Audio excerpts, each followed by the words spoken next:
We talked about art, how we met, self-love, perfectionism, individualism, culture. Anything else you want to add? Screen addiction is a form of colonization. How was the drink? Hi, welcome. Today I'm doing the first episode of Sip and Chat. So it's going to be a series where I talk to my friends about life, the universe, everything, friendship, sharing observations about life. My name's Maya, she, her. I make videos about being queer and trans and the culture and media that surround it. Today I'm doing the first episode with Nancy. Nancy is a dear friend, an artist, and the kind of person I can talk to about anything, and has really been supportive like when I have panic attacks and stuff. So it's like real friend. Anyway, we're drinking 20-gram protein shakes for the first drink. I'm gonna have every guest pick their own drink. And it's got low sugar and it's healthy. There we go. I guess it's this one because I'm your buff friend. Yes. Yes, Nancy is my buff friend. Let's start. It's almost like a talk show. Like, how did we meet? Go ahead. How did we meet, Nancy? How did we meet? We met on a date. We met each other through Bumble. And we actually met near here, right up the street. We walked around the same area, or past it, that first time. Yeah. And Nancy doesn't date, so it was really lucky that you haven't been on a date since then, you said. Exactly. I came up for air, got what I needed, one new friend, and then went back in. Dates can be awkward when you don't know what the other person is looking for. And with Nancy, I think I asked, so what's the vibe? You asked me, so are you poly, ace? And I responded, whatever. And then I said, with you, I'm feeling friend vibes. And then I said, me too. And it was perfect. Yeah, then you don't have that awkwardness. Like, it's important to communicate what you want out of any relationship, including friendship. I'm just a little embarrassed that it took 3 tries. Take 3. Turn on all the equipment, Maya. No, don't be embarrassed. Is that the perfectionist in you? A little bit. We could have perfectionism. You have the vision of like the final place. And I was asking you, so do you enjoy the journey or do you just want the final product? I used to just go for the final product. But even with things like perfectionism, I went from being hyper-perfectionist to being like, fuck it, I'm gonna have no perfection. And then I started creating videos that I wasn't proud of, that weren't art, and I had no motivation to make. So I think the answer to perfectionism is don't get rid of excellence entirely, but don't be perfectionist, and find this middle ground where it's still beautiful. Yeah, no, 100%. So actually, one of the things that we like first connected about when we met, you told me almost off the bat that you make beautiful videos, and I said, oh, what kind of videos? And you're like, oh, YouTube. And I was like, oh my God, you're the first creator I've ever met. And you responded, you're the first person to call me a creator. That's so cool. You're totally right. Yeah. And you watch YouTube. Not all my friends watch YouTube. Exactly. So I was going to share to your audience that in one of these like recent YouTube binges that I've done, it's been highly like the spiritual minded, witchy kind of folk. And so they talk about the very same thing where they're like, no, you have to let go of perfection in order to like get anywhere. That's when it gets like good. It seems like you've discovered that just like through trial and error. Yeah. There's no such thing. Yeah, let go. And then now my next videos coming up are going to be, I have scripts and there's like creative shots. I'm refining the joy. Do you find yourself being perfectionist? Yeah, probably. Maybe that's why I can't create. So Maya very generously calls me an artist or artsy, but like I have so much trouble making anything. That might be rooted in perfectionism. When was the last time you felt like inspired to create art? The last song I completed was like 8 years ago now. Wow. Yeah. Okay. And at the time it was maybe easier because right now I put a little extra pressure on myself of like, not that I should be better, but like that I can be. And so I want to make it more layered, more complicated. Fuck it, like, you know, but get some drums in there, either borrow, buy, or ask Maya to like write the bass line. I can create like a more fleshed out song. Even though like, not that I minded, like just this morning I had an idea for another like the very stripped down just vocals and my guitar, acoustic guitar kind of folksy sounding. But I've been following through. But yeah, the last one would have been 8 years ago. I think things that help, I have a list in my head of things I check in with myself and my therapist about, and one of them is art. It's like when a friend asks how I'm doing, I always like to share how I'm doing with videos. And sometimes it's like I haven't made anything in a week and I'm feeling shitty about it. And sometimes it's I just made a video, I'll send it to you. So I don't know if it helped, but I can like, when I ask you how you're doing, I can check in about your music. Okay. Yeah, I don't want to like pressure you, obviously. No, but I appreciate that you've put the offer out because now I can like think about it. Yeah. And even if it's not music, just anything creative. If it's like a comic I drew that week or or like finishing the idea that I had to like get into acting. Like, yes, I learned the monologue. You know, that I've made progress in something. That's part of my issue is that like I'm kind of very multi-talented, and so then I'm like multi-hyphenate, yeah. You need to like hone in on one thing though to make something, and then do the other thing. You know what I'm saying? I think film can be a good catch-all because, like, say we like work towards a music video, you have to make the music. Maybe you want to like have a little skit in it. You know, sometimes there's acting in music videos. Then you can combine everything. And obviously, I'm happy to help you make a music video. Yeah, thank you. Yeah, and I mean, even like the other day when you shared an idea for a music video you've had before, and you described it to me, even that like triggered. Oh, okay. Then if I were to create a song around that, how would I work from there, almost working backwards? So that was also really interesting. So co-creating is also something that I'm very new to, or completely inexperienced in, to really be honest. And so that's an exciting thing too, another possibility. But at the same time, I think it makes it a lot easier. Like when I share my ideas, or we have a secret project we're working on together, I think that like ideas flow. Yeah. Like I don't think I would have come up with these ideas if I was just sitting in a room by myself. Yeah.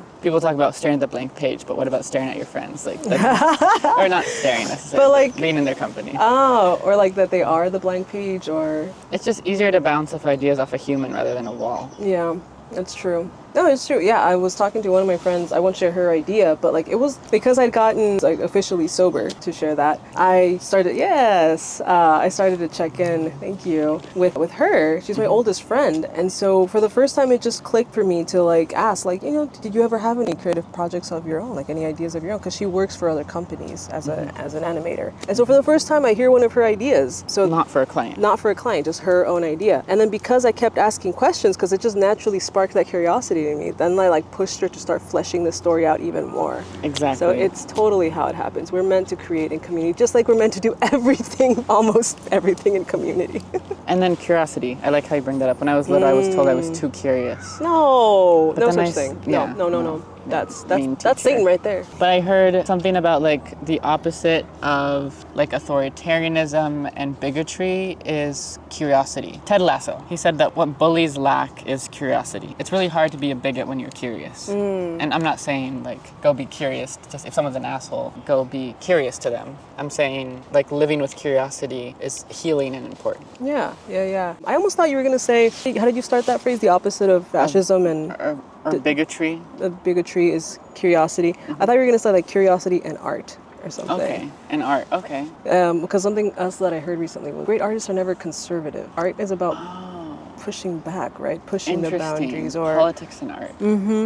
Yeah, art often is like pushing back against authoritarianism, right? The great stuff that we remember. I mean, is propaganda considered art, or is that like corruption? No, propaganda can be used for good. I would say. I guess it's like a sword, right? You can use a sword to defend someone or to chop someone's head off. Yeah. It's a tool. It's a tool. Yeah, we can use propaganda for the good. Yeah. I knew we could someone. Use some more. Yeah, we could use some more. But I knew someone that actively did that as an organizer. That's cool. Yeah. I think sometimes people struggle to call themselves an artist sometimes. I feel like you sometimes are like, I don't know about that label. What does that word mean to you, and why do you feel like you can't fit into it?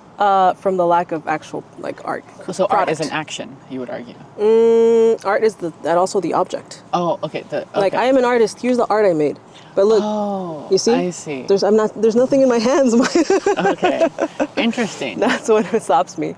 Though I guess you could argue that, like, even in the stuff that I practice, like I do like practice drawing. So maybe I am an artist in that. Like I am actively practicing in some capacity, even if I don't have a product that I'm showing to the world. So it's different than like being Latin American. You're Latin American no matter what. Right. Whereas being an artist requires the action, the product. Yeah, I hadn't thought of artist as just an identity in that way. Yeah. I think for me it's an identity, because I think if I have a period where I don't make art, I think the part of me that says like, oh, you're not an artist is the part of me that's pushing me down. You know what? Now that you phrase it that way, like I've been very unhappy for so long, and I was like, well, what's missing? Well, I haven't been making art, so maybe you're right. Maybe I've been an artist regardless, and the lack of making it has just made me miserable because I'm actually just an artist. Like this is a clunky metaphor, but I'm bisexual or lesbian. I don't know. I'm gay. Let's just say gay. And I think I'm unhappy. Let's not. Okay, this is more complicated. Let's try it with being Latin American. That's an easier metaphor. But I'm Latin American, and if I go for years without speaking Spanish or interacting with Latin American culture, I'll be sad. If I go years without dating anyone, and I'll be sad. But while I'm single, I'm still gay. And while I'm hanging out with a white friend, I'm still Latin American. And when I'm not doing art, I'm still an artist. Oh, I like that.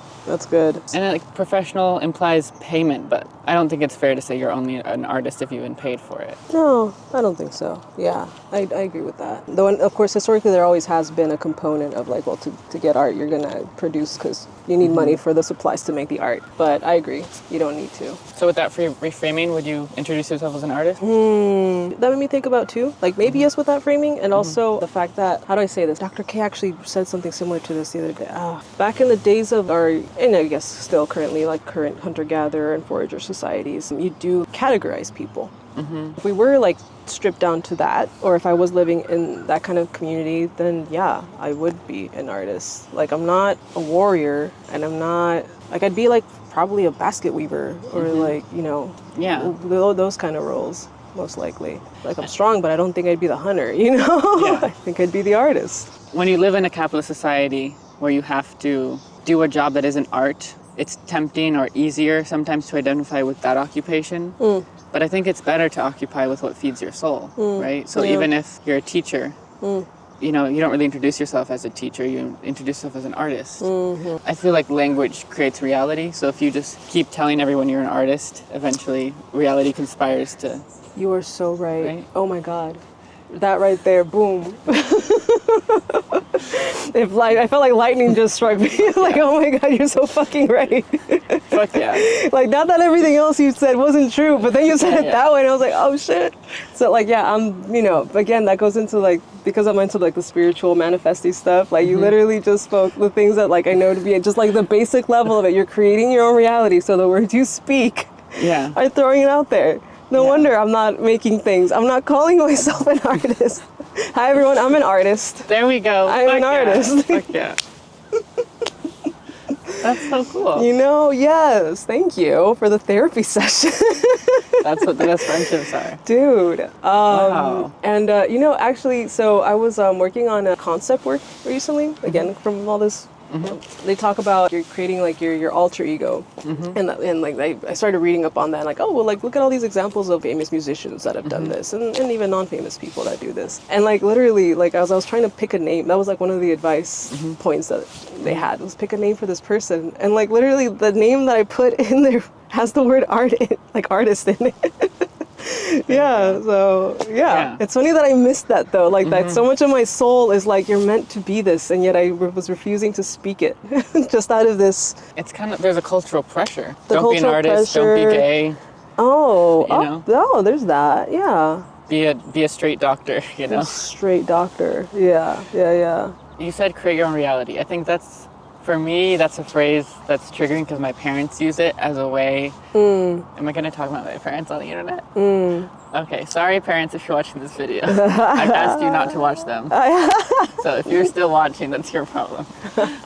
I think my parents use the phrase, you create your own reality, as a way of avoiding emotional accountability, or accountability from when they wound me emotionally. Be like, oh, your feelings are your own. I have nothing to do with them. I can be an asshole and then you can cry, but it's got nothing to do with me. Like weaponizing therapy speak in a way. Right. So what do you mean? Or like spiritual bypassing. Yeah. Yeah. I don't know what that means either.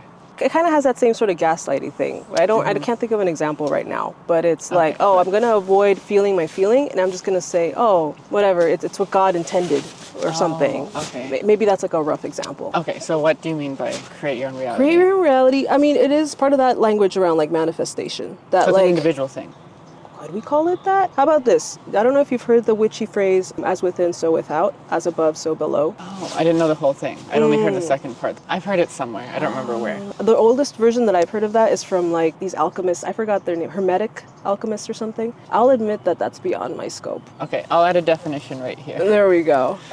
Very European, and I didn't care enough to like really, really get into it. As within, so without. It's more like, you know, the world in your head is what's like affecting and creating the world outside of you. I would use my example of like, I've been very unhappy for a lot of my life, and my apartment reflected that. It was like messy to the point that it was pretty like embarrassing. I didn't have friends over. I told you when I met you, you're part of this new wave of friends that I actually have over now. And I think that was me, an example of me creating my reality of like, I'm so in my head, unhappy, holding on to things that I can't let go of, not cleaning out clutter that needs to be cleaned out. And so now my home is reflecting that. You get what I'm saying? Like so your room is a manifestation. Mirrors your head. Yes. And so, and I mean, now I'm using this like, oh, like you need to call yourself an artist and you will be an artist. And I was like, you're right. Because I'm literally creating my own reality by saying I'm not an artist or like resisting that label. So now by saying I'm an artist, I'm going to, my body will now hear the message more clearly and be like, oh, look, hands, get to work. Let's make some stuff. I'm an artist.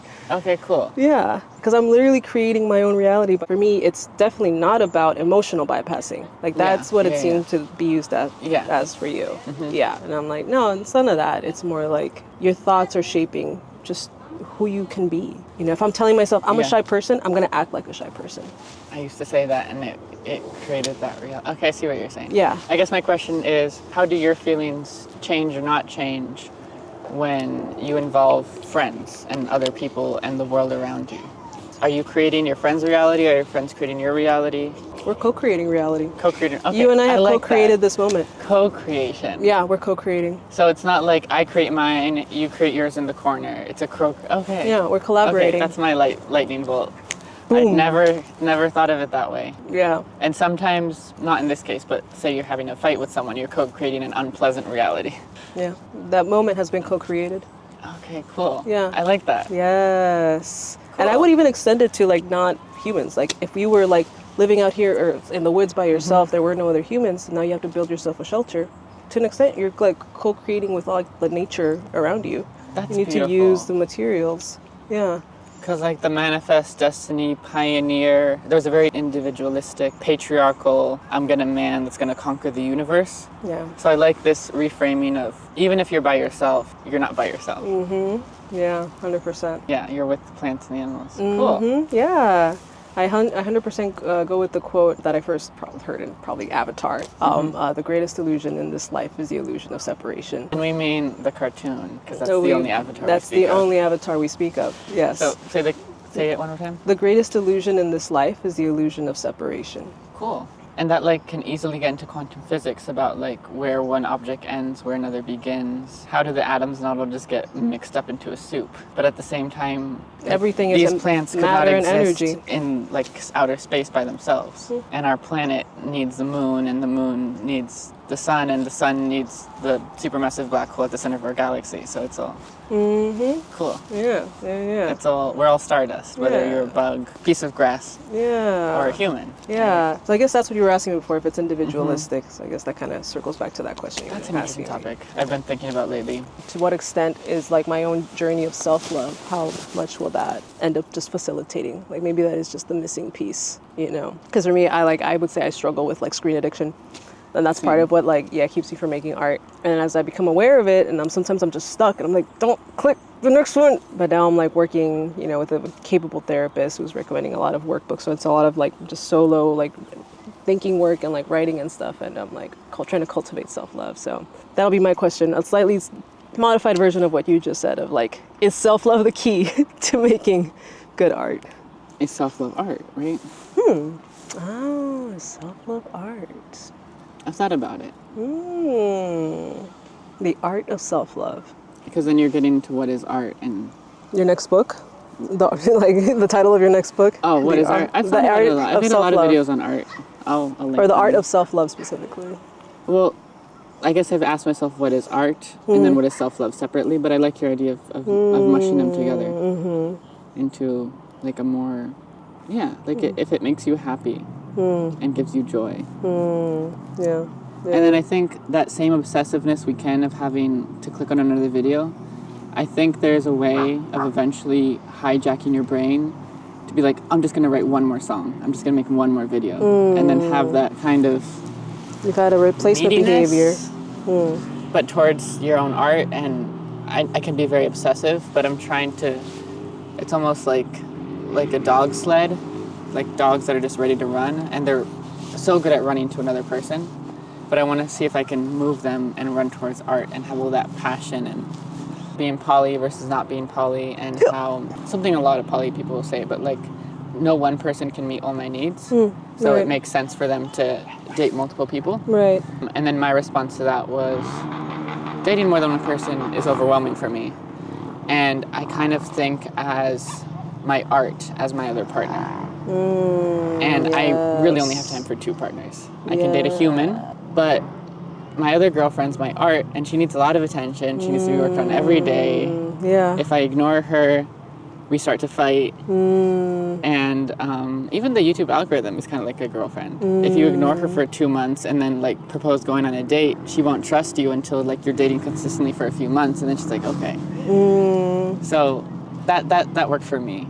As a monogamous person. I was like, I have so much love to give.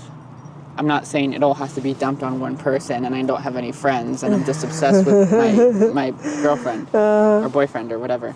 I like have a healthy relationship, but I just have time for friends, and I have time for art and for loving myself, and it all kind of mixes up. I don't know if that makes sense. Yeah, no, that's awesome. That's beautiful. I mean, people say online like romanticize your life, and now like you've spun this in a different way where I'm like, I need to like actively feed my romance with art. Yes. Yeah.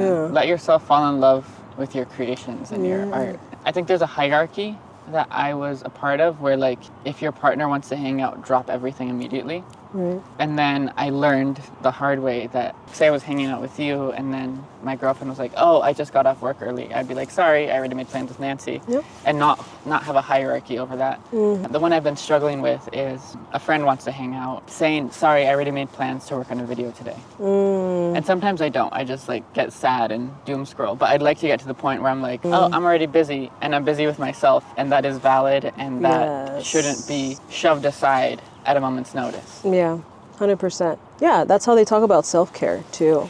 That like if you're doing something for your self-care, that's your boundary. You're busy. Yeah, you're busy. Yeah, I think it's important, but it's hard.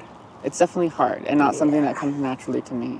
Yeah, probably not to a lot of us. Just being honest with yourself. I think it's easier to demand these things out of a relationship, because there aren't movies about so many rom-coms, but there aren't rom-coms about just an art flirting with their... Flirting's even used that way, right? Like, I'm flirting with a new skill, flirting with a new hobby. Yeah. So can we take that further? I'm seriously dating a new hobby. We just celebrated our 1-year anniversary. Oh, yeah. Like, how far can we take that? Yeah. Love that. These are just thoughts for the universe. There we go. I mean, that's what we're here for.